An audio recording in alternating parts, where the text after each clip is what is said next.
नमस्कार। सोचिए उस एक पल के बारे में जब एक परिवार अपने सबसे नन्हे, सबसे नाजुक सदस्य को एनआईसीयू से पहली बार घर लेकर आता है।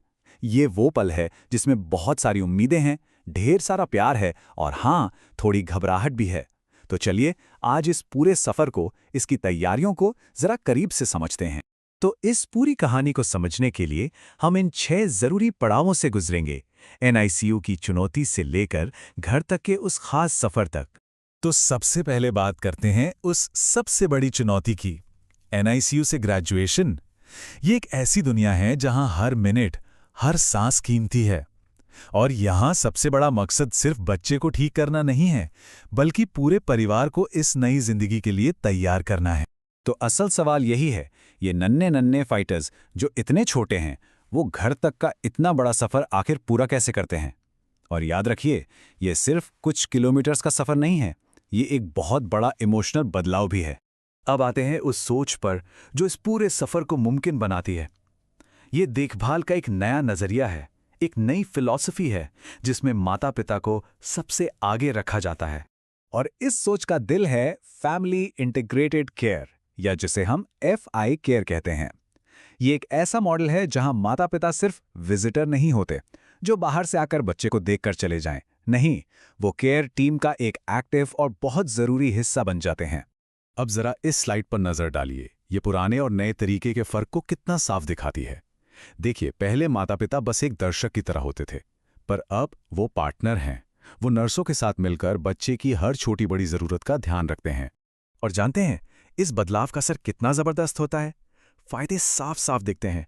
बच्चे का वजन तेजी से बढ़ता है, ब्रेस्ट फीडिंग रेट्स बेहतर होते हैं, माता पिता का स्ट्रेस और चिंता कम होती है, और तो और बच्चे को अस्पताल में भी कम दिन रहना पड़ता है। हर तरह से एक विन विन सिचुएशन है। चलिए अब उस हिस्से पर चलते हैं जहां माता पिता को तैयार किया जाता है।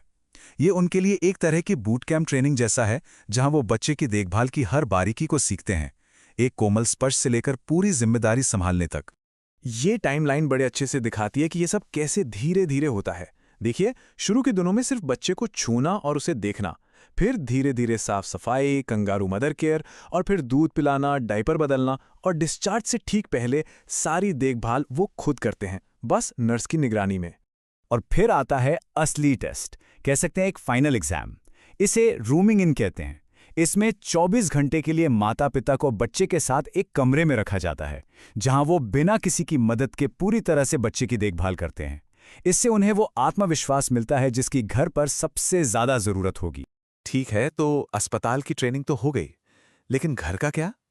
अब बात करते हैं उन प्रैक्टिकल चीजों की जो घर को बच्चे के लिए एक सेफ जगह बनाती हैं। इसमें सबसे जरूरी है दूध पिलाना और बच्चे के शरीर का तापमान सही रखना।